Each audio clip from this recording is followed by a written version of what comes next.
from Charlotte, North Carolina, at a combined weight of over 660 pounds, Rody Rob, Adam Bomb, Bionic Brian, the Marked Out Wrestling Podcast.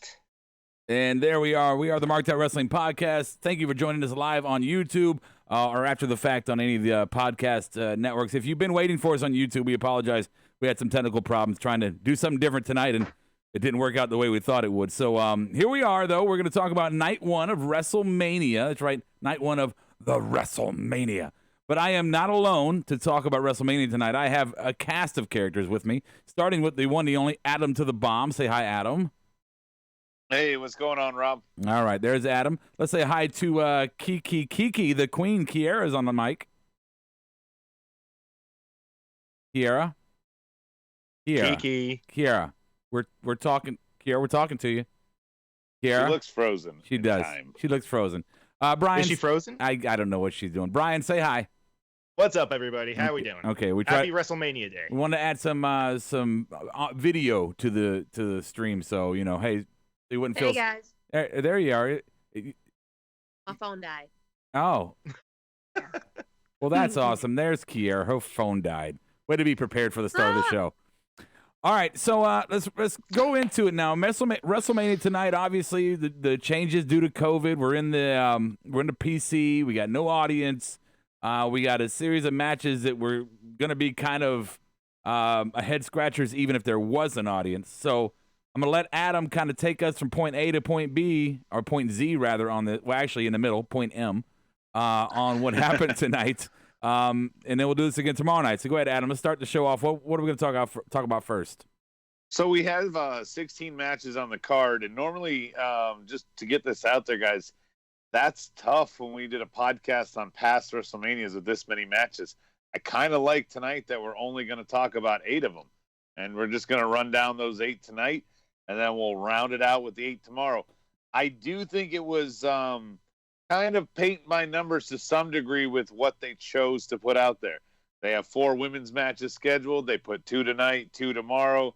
They got the 2 big belts. They put 1 tonight, 1 tomorrow. They've got 2 specialty matches, Boneyard and Firefly, 1 tonight, 1 tomorrow. Like, they definitely split the booking, not just across 2 nights, but literally side by side, so that all the stuff that would be similar was on a separate night.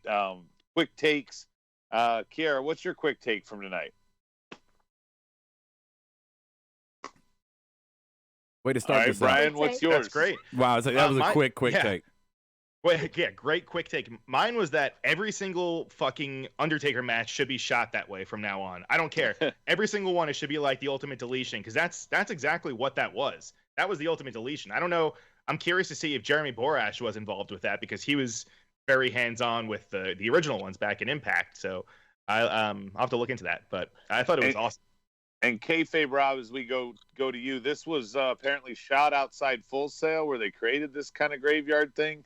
Oh, I was unaware of that. I actually thought that they found like some farmyard. Somebody, hey, can we do this in the backyard for But no, of course, Adam was wrong about who said that. That was me. Yeah, they apparently were turned down from. They weren't allowed to go shoot where they were because of everything that's going on. So where do they go? They go to fucking Full Sail, and honestly, I thought it was gonna be like shot inside, and I thought they were gonna like dress it up like a fucking.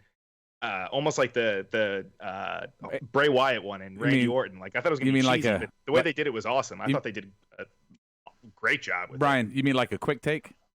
An overall quick take of Mania rather than going into the details of the match that we're going to cover later on in the show? We're going to go down the line match by match, Brian. Rody, what was your quick take, since Brian doesn't know how to pay attention? That was my quick take. I just wanted to focus on the last match. What's wrong with that? That's cool. Well, that's not what a quick take is. But anyway, my quick take for tonight was Mania was exactly what I thought they were going to do. I wasn't surprised by anything they did, and that's a little bit disappointing. We knew it was going to look like Raw and SmackDown had looked. We knew kind of, with some detail how the Taker thing was going to go. I thought they would have tried to do maybe something extra or experiment or something to make it stand out away from what they did for Raw and SmackDown. So now that's a hot take right there.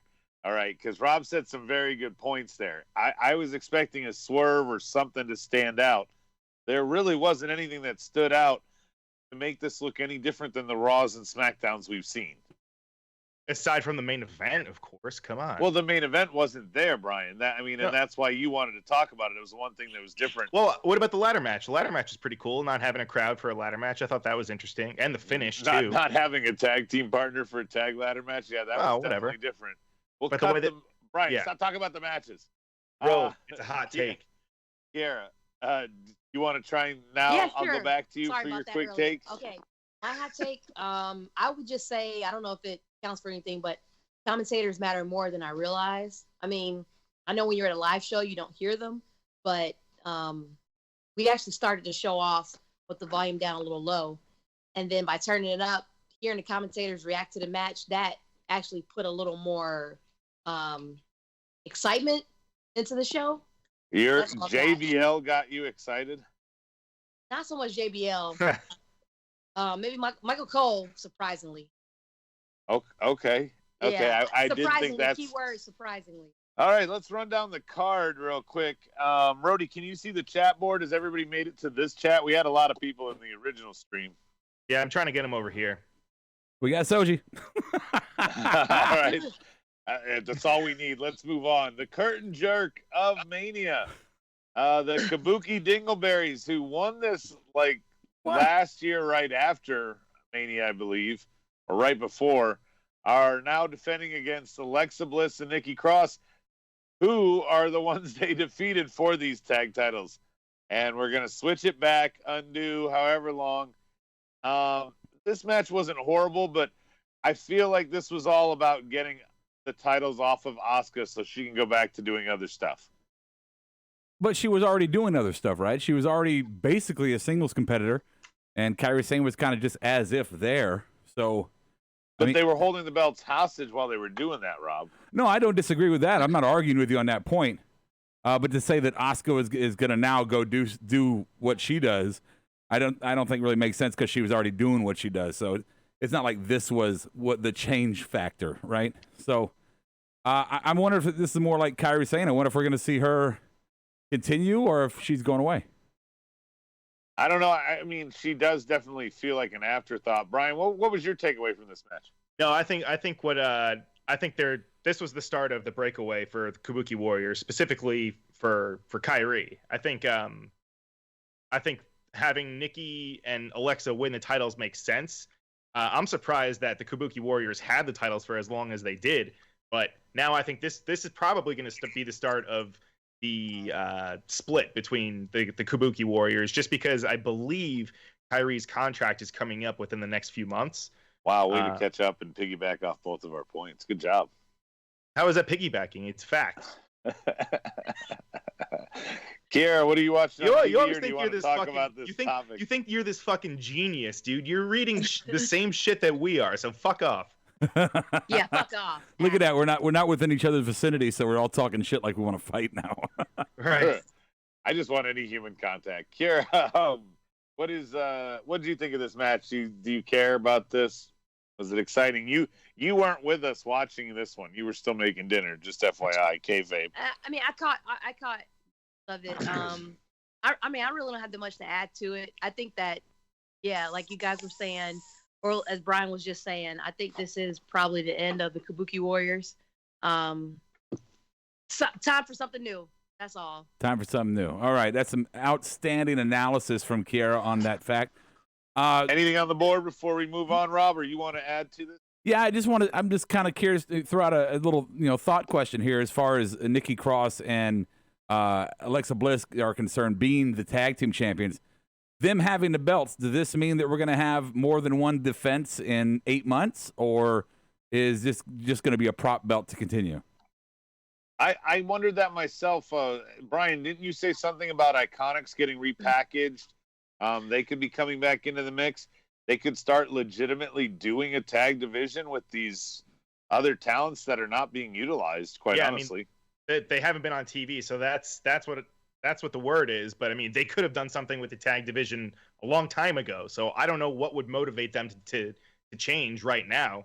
Like, there's nothing that would make them make it make it any better than it is. Like, there's why, especially with everything that's going on right now. Like this, the tag division for the women is probably not high up on their priority list, if I were being honest. I can't argue that. That's fair. I mean, just by the way they book it, you know. Yeah, I mean, and I think that's kind of why they just did it as the curtain jerk here. I feel like some of these matches here in the beginning of the card were just to get them out of the way, and that's my segue. Rob, I'll let you take first crack at this one. Elias and Corbin. My only note is meh. What's your notes? I mean, let's preface it by saying anybody listening to us or watching us who's never been to the show before, first, welcome. But we don't watch SmackDown because we all have, shit to do on Friday nights. And that's just, and I'm too lazy to go back and watch it in fucking retro. We used to. We used to. Anymore. Yeah, but the whole, anything Roman's on, I'm just not in. But for me, this match was, it was like, who cares? This was a pre-show match if it was a regular Mania, or this should have been just a second-hour main event for Raw or SmackDown or whatever. Just not. This is not the stage for this. I'm sorry, it's just not. I know you want to push Corbin. It's horrible, Brian. Well, and I mean, they didn't really push Corbin. I mean, he lost here. If anything, they kind of pushed Elias. Corbin was featured with Roman for months, and now here he is losing the first male match on WrestleMania, really. Yeah. Brian, what was your take? I mean, honestly, the only thing that I could think of the entire time is why is Baron Corbin wearing a T-shirt? Like, why all of a sudden is he wearing that over his singlet? I couldn't get over that. I'm sorry. Yeah, you're always very obsessed with what he wears. Oh, I'm always and he lost gear. his job as the maitre d'. Right. Well, that was a long time ago, and his gear was looking good. Like, he was wearing the singlet top, but tonight he was wearing just a full-on fucking T-shirt. I don't know. Aside from that, I thought the match was just kind of a throwaway match. Okay. I mean, it really was what it was. They're not really putting anything in Elias. You don't need to find the words, Brian. None of us really want to talk about it. Yeah. I mean, this was one of those matches, I feel, because they stretched Mania out to 2 nights. This would have been a pre-show. Carrie, you want to add anything in before we move on? Because, again, this isn't a huge... Say no. Not really. Say no. I don't think that match added anything to the storyline or any of their storylines, really. So that's all I have. Rob, anything worth the fuck on the board before we move to the next match? I want to say hi to Chris Pinoy. Nikki Cross, thick ass, is the MVP. Mr. Minhomer on the board says, from what I've seen, you're not missing much. And Soji says, what are we talking about? I was interrupted. Ooh. Oh, wow. Oh. Becky Lynch and Shayna is what we're talking about next. Now, real quick, guys, Becky's held the title for a year. She's run through the entire division. They've built nobody underneath her. The closest thing they came was Charlotte in a Rumble, who's going to fight for the NXT title. And she wins here kind of clean against Shayna. Rob, you were the one on the board here, by the way. You got 7 out of 8 tonight on the predictions. Yes, sir. You were the one that called this. Did you think it would go down like this? Well, obviously, I thought it was gonna go down like this because I picked it. But no. I mean the actual finish, right? Not just picking the winner. Yeah, I was getting there. As far as the finish though, not impressed with the ending. I mean, you're bringing Shayna in kind of blind to the audience, right out of NXT, making her a badass right away. Runs through the fucking the chamber like a hot knife on butter, and then you put her in a match and she loses in such a simplistic way with no drama, no real false finishes to really account for, except for some failed arm bars. Yeah, no count out or DQ to even progress to another rematch. Yeah, I was very confused what they were trying to do with this. And now Shayna loses, and I'm thinking we're going Squashville. That's just me. Yeah, not happy. Kiera, you were talking about this, and you asked why do they have these girls come up to the main roster, go straight after the title and lose? I mean, this doesn't make sense, but this is what they do. I don't agree with it. I mean, like how I feel is, why don't we have one of those Paige moments anymore? I think that shit works. What's a Paige moment? Well, they overdid that. She's talking about winning in your debut. I hate that. Winning in your debut. I hate that. When she was first drafted onto main roster, onto Raw, won the championship right away. Yeah, the Paige moment was I good. think that would have been perfect for Shayna. I didn't have any problem with Shayna winning the championship belt tonight. But Paige was her first night. First, it was her first night on the main roster. Shayna's been on the main roster now. She's had matches. She went through Elimination Chamber. She was part of. Now, I disagree with you. I don't like the fact they bring people up and push them right to the top, because if they don't put them over after they push them right to the top, then the only place to go is down. There's no real building back up. So now, Brian, that's that 50-50 booking that I'm always talking about. Point. You're proving my point, Rob. That didn't happen with Shayna. She's had, like you said, she's had matches, and now she's had the championship match, and it feels like a total squash now. Yeah, I mean, that's what they did with Joe when he was brought up. That's what they did with Knock. It's not just exclusive to the women. Brian, what's your additive? No, I mean the whole real thing is that with Shayna having like a legit MMA background and stuff, I just can't. I don't know. It's hard to see Becky beating her in just a straight up one-on-one match. That's why with like when it was a triple threat and there's like if it's like a no DQ, it kind of makes sense for for someone to beat Shayna. But having it be, I don't know, she's only been on the main roster for a couple months now at this point. To have her lose to Becky already in the biggest show of the year, I thought it was a little bit of a waste. Yeah, I kind of thought, Rob, I kind of thought she was going to lose. I kind of thought you were right. Once the match started, I'm like, why is this the third match? This is clearly not what it was supposed to be, which is Becky going a full year with this title, especially where they booked it. That felt even more odd to me. I mean, that was main event last year. Yeah, I'm just circling back to the same thing I already said. There's no rhyme or reason to this for me. I mean, are you trying to prove that Becky can beat a bunch of UFC fighters? Is that your thing? Was there something more planned for the actual Mania rather than Mania Light here? I mean, was she supposed to come in and get involved, and because of the COVID thing, she was like, I'm not fucking flying in for that shit. Oh, now that's interesting, Rob. You think that they had to change things, or they're not? They're saving what they intended to do for a crowd? Well, I mean, of course they had to change things. I mean, you look at, we're going to talk about later. You know, Roman wasn't in there. They changed that. The tag team match we'll talk about later. They changed that. You know, so we've already seen the effects of what's going on with how they booked matches. So you have to assume that when it comes to Becky, you know, you don't have to assume, but it is fair to assume that when it comes to Becky and Shayna, that there may have been more to this, because they were highlighting a lot of the Ronda clips beforehand. So that's my whole point there. I mean, that's definitely possible here. I mean, this match didn't change, but that doesn't mean the ending and the outcome didn't because of COVID. Anything on the board real quick before we move on? Zachariah Brown is asking Baszler versus Lynch, who won. Lynch won that match in a kind of undramatic fashion. Let's see here. Chris Pinois says COVID-19 won the night. Soji, yep, Rob, they want a crowd in an arena pay-per-view with Shayna, Ronda, and Becky. I completely agree. What'd you say? You agree? Or? I agree. I think that they wanted a full arena, and they wanted Ronda to come in there and, you know, fuck over Becky and give the title to Shayna. I think that's what they wanted to do, but because of the circumstance we're in right now, they were unable to do it. Potentially. I mean, that's fair. Yeah. Next match, we have another championship match. IC title, Sami Zayn, Daniel Bryan. On paper, I thought this was a really good match. We saw Gulak and Cesaro, who are kind of the friends or alliance members of each of these guys. We saw them fight on the pre-show, the kickoff show tonight. Not surprising here, the outcome or anything. We had Sammy trying to run. We had the other guys getting involved. Brian, did you like the cat and mouse game that was played in this match? I did. I thought it was a good match, but more importantly, I love the fact that Sammy he's just kind of swapped spots with Nakamura being the IC champ now. It's weird seeing him.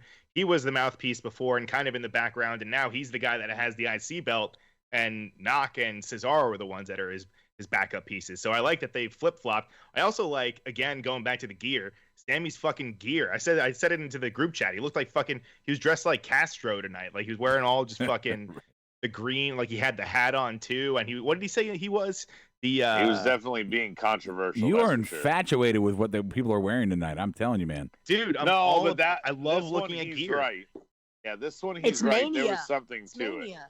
Yeah, man. Everyone wears crazy gear. Hey, at look, Mania, I guess. agree. I agree. You're just making a point to put two guys. You're like he wasn't showing his belly, and this one was wearing Castro clothes. No, I never criticized Wow. anyone's body. I never criticized anyone's body. Body shaming. Rob, you're the one who's talking about bellies. Kiki, what did you think of this match? I mean, Daniel Bryan clearly still in his prime, but he's kind of a 50-50 guy at Mania. He didn't really need this win, and of course he didn't get it. I enjoyed this match. It was probably one of my favorite matches out of the whole first part of this card. I was kind of in and out with this one, cooking and whatnot. But yeah, that's pretty much all I got. It was a fun match to watch. It kind of just, like I was saying earlier to Rob, we were both watching it together, it just made me reminisce on 4 years ago at TakeOver Dallas, with Shinsuke and Sami Zayn. Shinsuke didn't do anything but go over a barricade. That wasn't reminiscent. Rob, good times. Yeah. You and the board, what do you got on this match? As far as honestly, this is one of those matches that, again, like I think you might have said this already, but on paper it looks fantastic, and they're both great wrestlers. So obviously they're going to put on a technical match with a lot of counters and no sells here and there. I mean, that's what those guys do, and we know it's going to be good. For me, though, and again, I don't know if it's the crowd not being there or not, but this match did not stand out to me, and in my mind, it should have. And I don't know what it was that made me kind of lose focus, but yeah, this match. It was the game of tag at the beginning. It could be that. It could be the fact that, again, I don't watch SmackDown on a regular, so my emotional connection to this feud and this situation is not really it's not compelling to me. Hey Brian, that's nobody Rob's watches. new gimmick. What? I didn't watch SmackDown. No one watches SmackDown. That really could be the don't know back of anything. the shirt. Could say no one watches SmackDown. Well, Well, we can't say SmackDown. Those words are copyrighted, brother. Let's check out the board here, and we got Chris Pinoy says Sammy is such a great chicken shit heel, and the looks much better with all of the hair. Okay, yeah, I'll give you that. Soji says again, I like the move. I like the move to have Sammy keep the title. I think they want Sammy to have the title in front of a live arena. Zachariah Brown says, sorry if you already said what matches have been completed. I'd like to know who won each match that's been completed so far. We're going to go through them one by one. So we talked about, let's see, we already talked about the women. Shayna lost. We talked about the first four. Yeah, so, okay. So that's pretty much all we got on so far on the board. Let's head to the second half of the card. This was supposed to be a triple threat tag team ladder match.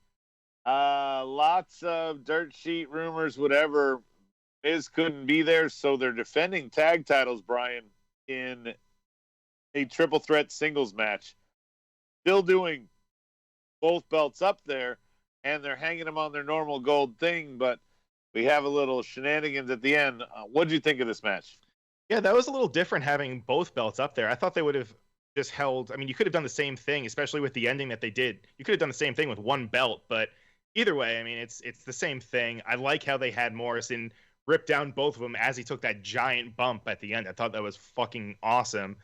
The whole thing, I mean, I thought that was probably close to my match of the night right there. Were you okay with him? He was only able to hold on to one of them. The other fell. Well, it fell right behind him, so technically I think that's okay because he was able to grab that one, and that's why I think there was a slight delay when he fell, and then the camera was just on who is it, Jimmy Uso and fucking Kofi at the top of the ladder. Jesus Christ, thank you. So yeah, I like the ending. I like the way that was booked. That was my match of the night. Rob, what was your take of this one? I mean, it wasn't what it was supposed to be, but did you enjoy what they gave us? Yeah, I thought that, and honestly, they picked the best of the six to do this with. We had the conversation during it that you guys would have liked to have seen Big E, and I don't think that would have been bad in any kind of way. But if you're going to ask me for out of those teams who I want in there with ladders and escape moves and high flying because you need that, I'm going to pick Kofi. So for me, I agree with that logic, but I couldn't tell you Jimmy over Jay. Yeah, but I'm also going to say this. I'm going to give some heavy props to the 3 people in this match, because to do a ladder match without a crowd, it's such a spot-heavy type gimmick match, and so much can go wrong, and there's so many spots people have to be very careful with. The fact that they could do that without a crowd to allow the pauses, I thought was impressive to keep it going. And there was some fucking pretty nasty smacks on some of them tables and everything. So overall, yeah, great fucking match. I'm totally fucking down with it. Kofi or Morrison getting the win, giving me a win on my pick. Okay, I like the way it ended. Yeah, we know you went 7-1. Yep, man. What was the one that he lost? Ryan, you went 4-4. The one that he lost, we'll get there. Okay. It's our next match. We're not quite there. Kira, you want to add anything about the ladder match? What did you think of it? I really enjoyed it. I'm a big fan of John Morrison. I was glad he took the win. Kofi's hair was pretty awesome. Match with his attire. So that's pretty much all I've got. Yeah. Yeah, Bob was talking about his attire all night. I want to say hello to Juan. Juan is on the board. And Soji saying old school WWE vibe. I loved it. It felt before NXT nostalgia. Mr. Minhomer on the board says, "Hey Juan, hey Juan." And Soji, real quick, I actually forgot Saxon and Phillips were commentating during the match. I thought it was Phillips and JBL. I thought Phillips did a great job. Really? I did. Okay. You didn't? I really didn't pay attention, honestly. Come on, man. You don't like Tom Phillips? You know what? I don't. I like Tom Phillips. I just didn't pay any attention. Yeah. Because I was talking to you guys on Skype. I don't hate Tom Phillips. I think he's good, but Tom Phillips to me is he's kind of like what Michael Cole has turned the commentator table into. Less emotion, more robotics. And so he's better than Cole at this point. He's much better than Cole. Yeah, he's better than Cole at this point, but would I want him if I was putting my own company together? No, I wouldn't hire him if I was doing my own company. My thing on that real quick is I think he works very well with Byron. I don't like him with Corey. I think Corey tries to overshadow him, overstep him. I like that Corey's with the veteran Michael Cole just to keep his ass in line because he just thinks he's super Corey. Anyway, segueing on, this is the one that Rob got wrong. He got it wrong twice, technically. Maybe we should make him 7-2. This is Seth Rollins and Kevin Owens. Now, I was bitching before we started all this that this seems stupid to be a one-on-one match. It ends in a DQ. It's restarted as a no disqualification match. Rob, should it have been booked that way from the beginning, or did you like that they had to restart it? You know what? I don't think it fit the hype. The whole story going into this, the premise going into this, that they continued into the last week was that Mania was Seth's fucking backyard, right? That was his thing. Fucking, I don't want to coin the phrase, Mr. WrestleMania, but that he was unstoppable at Mania and KO was absolutely no good.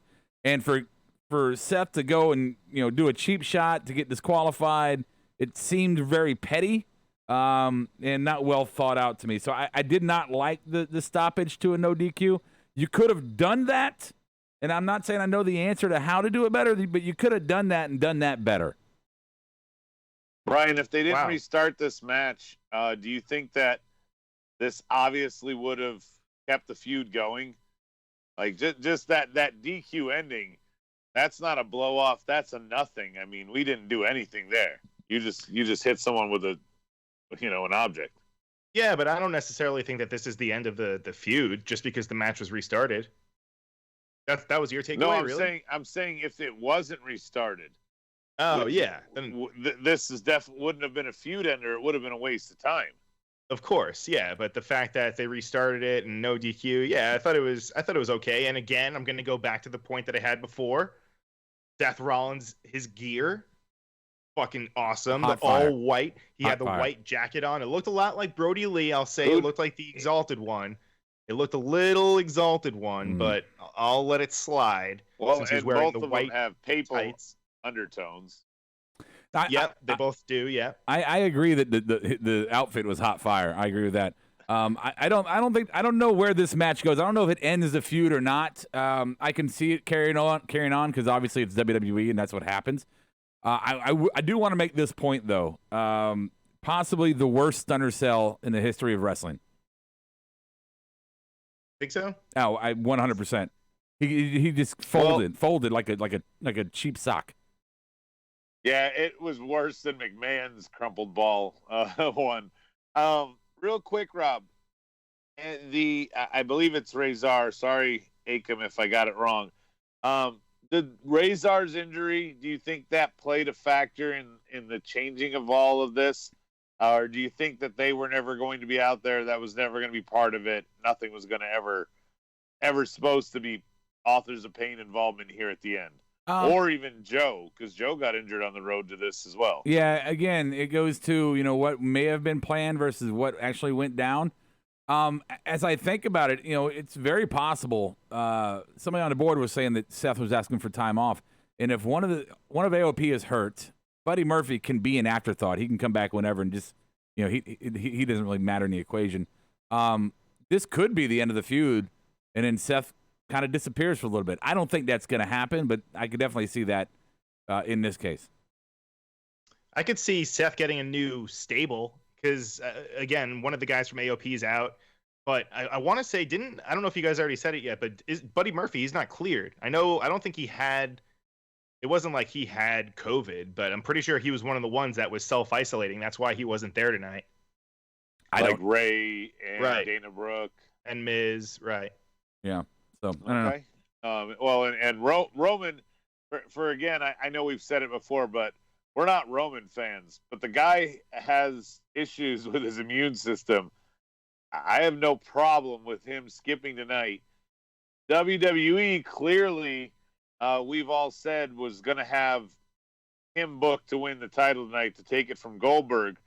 They replace Roman with Braun. And they don't change course. They make sure they take the belt off Goldberg. Braun is your new Universal Champion. In a crowd this era, we don't have their reaction. Brian, what was your reaction? What, for Braun winning the belt? Yeah. I mean, you didn't pick it. No. Only what's his nuts, stupid Rob did. Yep, I picked it. Yeah. I mean, this match was it was exactly what we thought it was going to be. Goldberg hit 4 spears, Braun hit 4 running power slams, and that was it. I mean, there was nothing else. He didn't even try to attempt a jackhammer. Braun didn't even try to go for any other moves, I think. It's just, I don't know, man. Those are supposed to be 4 Superman punches, I'm willing to bet. I really, truly think that they stuck to the exact same script here and just inserted the different guy. Yeah, but so what? You think that, but it's not like Roman's going to come back tomorrow. Like this stuff was already shot, and I don't even think they're not allowed to shoot anymore. So I don't know how much content they actually have. Well, they're not allowed to shoot in Florida. I mean, they could find somewhere. Where? Where AEW looks like they're shooting at either the Hardy compound or QT Marshall School.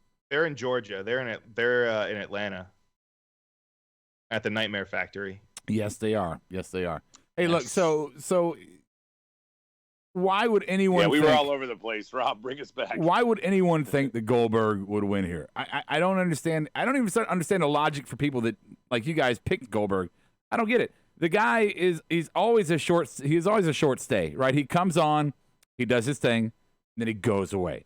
And for me, that was kind of obvious going into it that he was going to come in, do his thing, go away. Here's what I thought, Rob, just to make your point. I thought maybe one of these other guys that was already booked would take the belt from him on Raw or on SmackDown. I just didn't think they'd give the belt to Braun. I mean, yeah, if you wanted to pick a different, insert fucking puppet B into slot A, whatever, that's fine. For me, Braun made sense. I mean, he's sitting at home not making no money. He had to do something, right? Oh, God. I guess that's fair. Kiera, what was your thought? Did you think once Roman was out that Braun was going to win just because he was inserted? Not really. Yeah, you can't just shake your head. They don't see you on the podcast. Oh. You hear me? Oh, not really. I didn't think they would give the belt over to Braun. What? Did I do it again?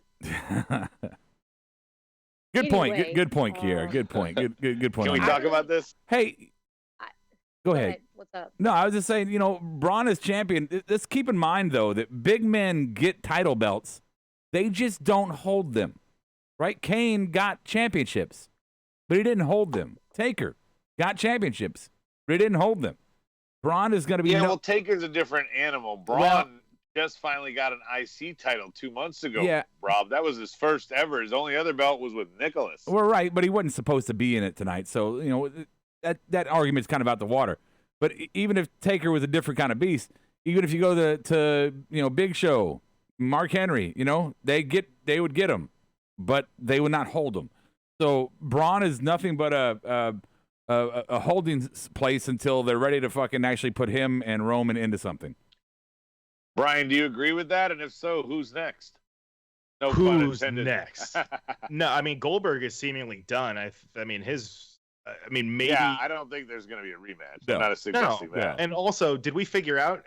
Do they have content just in the can? Because I know AEW has just a lot of stuff through May, I believe, that they could just air for Dynamite. I don't think. Well, we know NXT has at least 2 weeks because they're going to do the takeover matches that are already in the can. Yeah. So did they shoot Raw? I don't think they shot Raw. I was thinking about that just a couple minutes ago, Brian. Like, once Mania is over, and let's say we're in this situation for another 2 months, right? At least, did WWE pre-tape enough material to make it through the next 2 months of quarantine?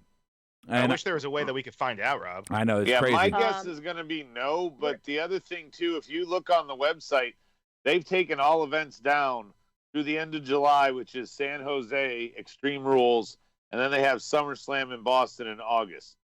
I don't know if even those will hold true, but the only other thing that's after that is next year's Mania, Well, as you saw the commercials of tonight in Hollywood. let's ask. I can go ahead. confirm that they've taped enough for the next month, but that's all I know. Well, there you go. You heard it from the horse's mouth. So both shows are going to have a month of content. And what's interesting about this, Rob, you talked about this before this all broke out when we were talking about blood and guts and who could react to who. Both of these have a month in the can. They can't change anything, so they have to kind of see it through. This is a very weird thing for Vince to be having to deal with. Like, he can't go back and do reshoots or change his script last minute like he likes to. Well, this is a really weird thing for us all to go through. So yeah, I mean, it's gonna be, everything's gonna be a challenge right now. Everything. But apparently, Donald Trump had a conference call with all the heads of all the sports leagues, I saw that, including WWE. So maybe he was like, and Dana White, I really want you guys to start getting out there again, get people infected. So go ahead. So yeah, we'll see. Yeah. Well, yeah, because half the world is making a lot of money while people are forced to shop with them, and the other half are going under completely. Yeah. Real quickly, who do you think? Because Brian never answered me, so I want Rob, you two. Who's next to challenge Braun? You said big men don't hold titles long. Who would take it off of him? Well, I mean, that would first require me to watch SmackDown more to know that answer, which I don't. So I think that's why Brian dodged too. Yeah, so I'm going to say Sheamus. I don't fucking know. Sheamus is a 4-time champ. I mean, worst things could happen, but he wasn't even on here tonight. I would imagine somebody jumps ship and goes from Monday to Thursday to take the title. Kara, do you have a quick hit? Do what now? You have a quick hit, yeah. What's the board say, Rob? Do what now? The board is saying, Juan says, I've been working during this stay-home crap. Me too. Mr. Minhomer, what other moves does Moldberg have? Moldberg. None. Juan says, will Braun finally hold a belt for a month? Yeah, because we're quarantined. He's going to hold it for the fucking... I think he's going to hold it until SummerSlam, honestly. I believe he's going to lose it Friday, Rob. Right. Chris Benoit, I did mark out when Strowman won. Soji says Braun as champ is cool, but it's just filler until whenever they want Roman to win the title in a live arena crowd pay-per-view. And I saw that, and he mentioned Vince and Thursday, Friday, Adam. Okay, go ahead. You're good. Yeah, I think Braun doesn't hold it a week. I think somebody else that's a heel takes it. and holds it till Roman comes back. Yeah. I agree with that part, so he can still have his moment. I just don't think it's over Braun. Final match of the night. Give Rob number 7. They can't apparently call it a buried alive match, but that's essentially what it was, a.k.a. the Boneyard match.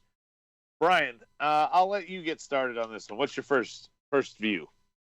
First view, I mean, I said it in the beginning, but I mean, this was shot exactly like an Ultimate Deletion, where it was almost like a movie. And I know that's what Vince's whole thing is. He said it in Beyond the Mat. He said, "We're making movies. We make movies. We create movies." He also said he's gonna puke, but that's neither here nor there. I fucking love this match. I like the mix between we had Biker Taker, and he wasn't really all that creepy. It's outside of the stuff that happened at the end. No, I think this was full on American Badass, Brian. Outside of the stuff that happened at the end, him doing the pyro, and they had the old Undertaker logo up there with like the cross. So it was more, I'll agree with you. It was a little bit more of the American pyro Badass. Felt Kane and like it didn't feel Taker like in any. And I didn't think. Did I miss something? What happened to the Unholy Trinity? Yeah, maybe he meant Taker, Badass, and Mark. Maybe that was his own internal trinity. I'm not quite sure. My last thing too, that like this match was really dark for this to be the main event. I thought it was pretty like it was almost like a horror movie at points, having like the soundtrack. It's the main event before the intermission.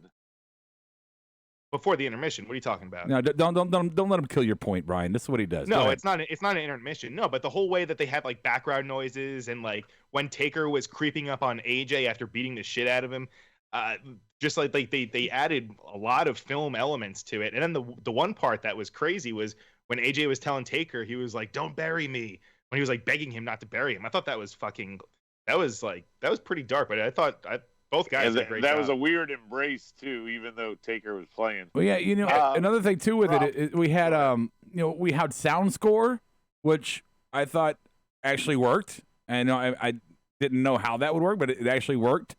But you're right, Brian, that Taker, it was a very dark version of Badass with Taker elements infused into it. But just the talking, I thought was spot on. I thought they needed that to happen. I was worried about this match after watching the Madhouse thing with fucking Orton and Bray. I thought this might be shitty, but this is really good. The only, if I have to pick out something from it that I did not like, that I thought was kind of stupid, was all the Druids coming out with Anderson and Gallows. Like, who are they? What do you want? And why the fuck are you here? Yeah, at the beginning, Rob, it made sense when it was revealed that it was Gallows and Anderson in the intro when AJ was in the coffin, that it was them. But then there was just 5 random guys who surround him and basically each take one punch or kick and never be seen again. It was very cool, but I almost would have liked to seen that be the club behind there. And instead of 5 guys, the walls could still come down and it'd just be Gallows and Anderson. Otherwise, I agree with Brian. It had a final deletion kind of vibe and was probably, you said this at the beginning of the show, Brian, the best Taker match in a long time. Definitely. Carrie, you're an old school Taker fan. What'd you think here? Well, honest opinion, I didn't get much. I was out buying stuff for my kids, so. Yeah, I know you're not paying any attention whatsoever. This is why. All right. Anyway, Rob, I'm a diehard fan. What's the board saying? The board is saying, I thought the Holy Trinity, or Chris Pinois says, I thought the Holy Trinity they were talking about was Hellfire and Brimstone. I've never heard those referenced in that way, but okay. I thought Hellfire is one word. I did too. It's all good, though. Hey, opinions are opinions. Soji, he was a mix of Deadman and Badass Taker. His vest reminded me of the Crow Taker in the Attitude Era. And Malk Goalie says part 1 was good. Boneyard match was great. I have to echo that both those points he said. He said part 1 was good. Boneyard match was great. Do I want to say that part 1 was good? Yeah, I can say part 1 was good. Considering what we were dealing with tonight with this new kind of, abridged version of Mania, I thought they did the best with it that they could do. And the Taker match was absolutely fucking fantastic, well produced, well thought out, well written. The personality Taker infused into it was refreshing, honestly, to see Taker that way. I do think though tomorrow is going to be a lot more exciting. I believe, and that's just because of the matches we're going to have on the card, and maybe it was designed that way. Go ahead, Brian. May I be nitpicky though? Well, just go ahead, the only thing at the end when his music played when he rode off, that was the only thing where I thought that was a little unnecessary. Wait, which it part? was Say fine again, Brian? because it was closing the show, Brian. Imagine if he was walking down the ramp, leaving. They would be playing his music, right? Yeah, but they should have went Brian, back to the announcers. I was saying that when the Undertaker, after he won the match and he rode off, and like there were the pyros going up and hit and they played his music. They played a new Metallica song, I guess it was. Is that Metallica? That sounded like Metallica. It doesn't matter. He was, again, if this was in an arena or if this was anywhere else, you would have had no problem with them playing his music as he left. Right. But the thing is that it wasn't, so they should have done something where they should have been like, all right, thank you for watching. We'll see you tomorrow night, blah, blah, blah. Instead, it was just... Fade to black, bro. Well, Kinda awkward. Come on. No, I thought it was fine. It was fade to black. The show's over. Yeah. Speaking of tomorrow, here's what we got on tap for tomorrow. We've got the Firefly Funhouse match with Cena and Fiend. Not excited. We have Street Profits versus Garza and Austin Theory for the Raw tag titles. What do you think about Kiera, that, I know Kiera? you're interested in that one. You think who's going to win that one, Kiera? What's up? Who's going to win Street Profits and Garza and oh boy, You can't throw Motherfucking anything to SP. her. Street Profits. motherfucking SP. Oh. Let her answer, Adam. Jesus Christ. Alistair and Lashley, Otis and Ziggler, Rhea and Charlotte, the Fatal 5-Way for the SmackDown Women's title, and Brock and Drew. That's what we got on tap for tomorrow. We're going to be doing basically this exact same show tomorrow night, covering the other 8. Not to just flow through this and go to final thoughts, but I think, Rob, that the Taker AJ kind of saved this night. I don't think there was a lot of consequence. Throwing Braun in late, that was a shock, I guess, a little bit, but I don't see it as anything huge. And the way they treated Shayna earlier and the way they made these tag titles not worth the fuck, that when they did change hands, I didn't care.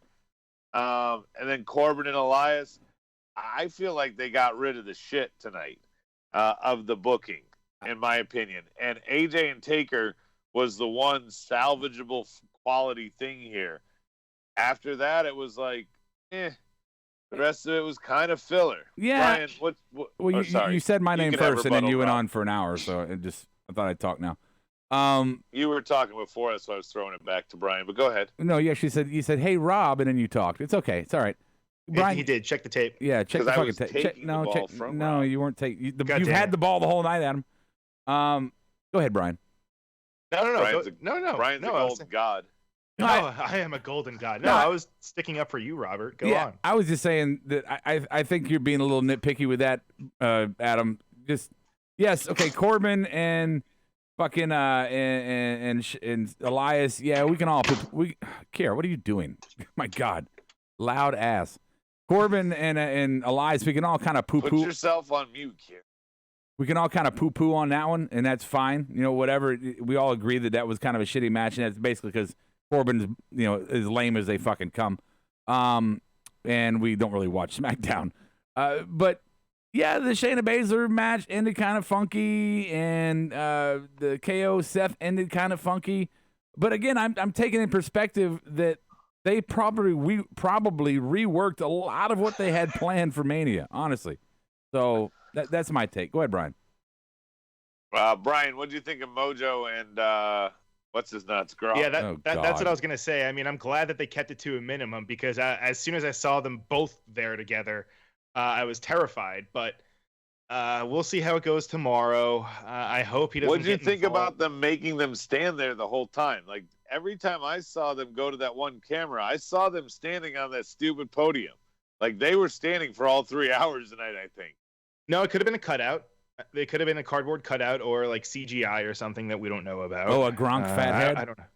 Yeah. Can I just say that Like a Gronk- they're both dressed What? like fucking douchebags?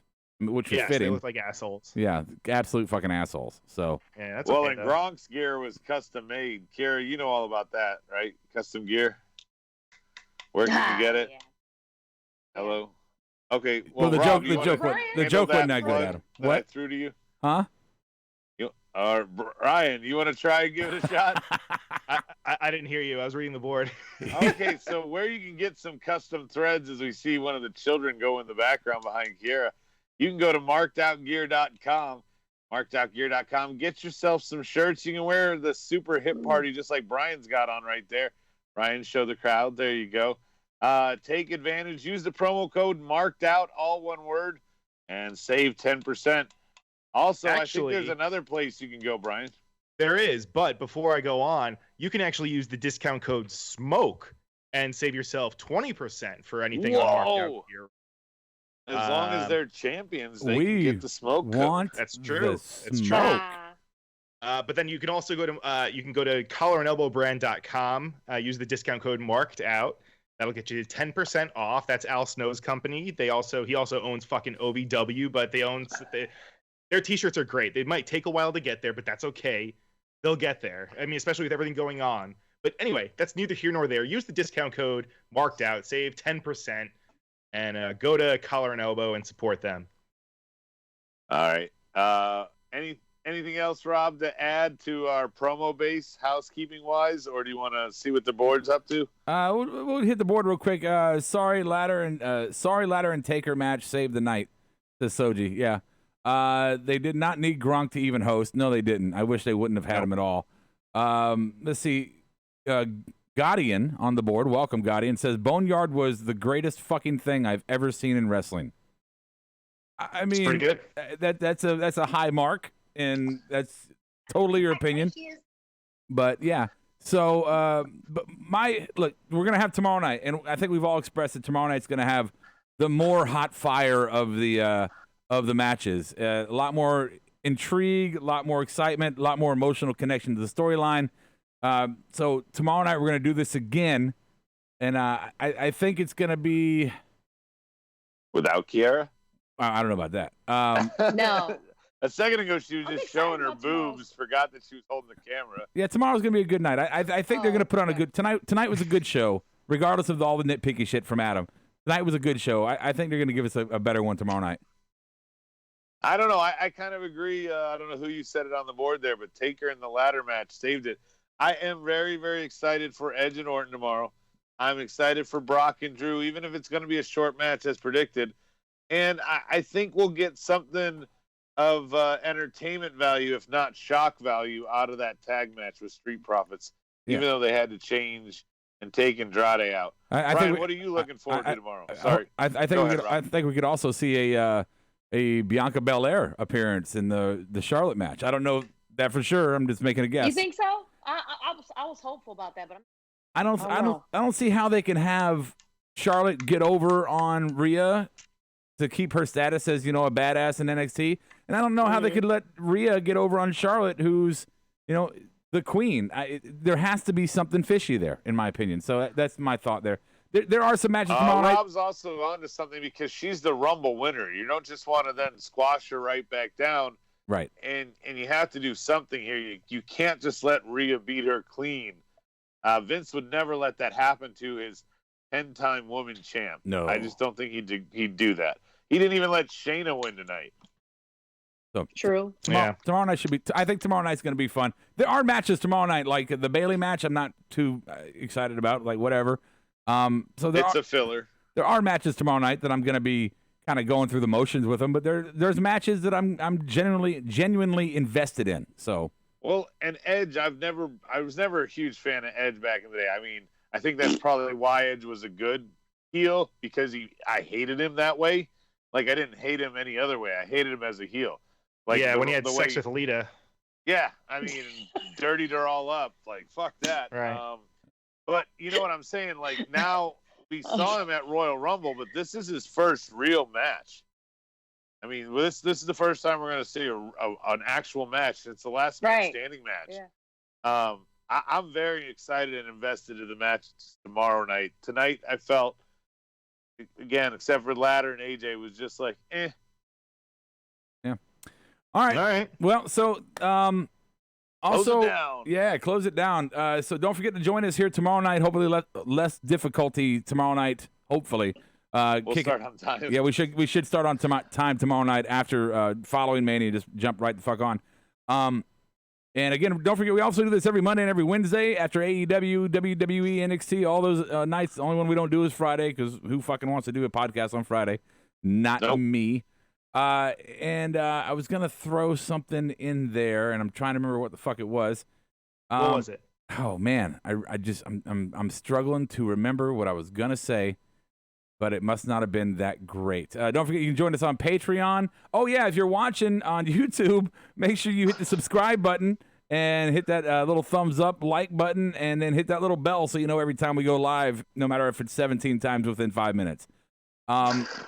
Also, if you're on the podcast, please don't forget to follow, subscribe, all that shit you do on podcasts. Leave a rate, a review, like you do on iTunes, all that pretty stuff. So, for Adam and Brian and the Queen Kiera, one night down, one night to go. Remember, mark out like no one's watching, but more importantly, wash your fucking hands. I'll catch you on the flip side.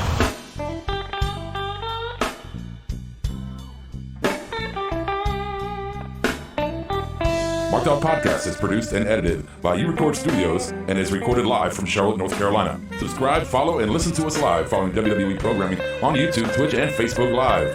Download the podcast by following us at podbean.com or subscribe on iTunes and Apple Podcasts. While you're there, go ahead and give us an honest and fair review and rating. Finally, if you have enjoyed our product and would like to see us grow, please donate to us by visiting the donation link below our live video, or you can donate via Venmo and Cash App at the handle Ravepro.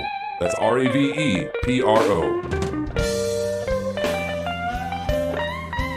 You're listening to the Electronic Media Collective Podcast Network. Yeah, it's a mouthful. For more great shows, visit electronicmediacollective.com.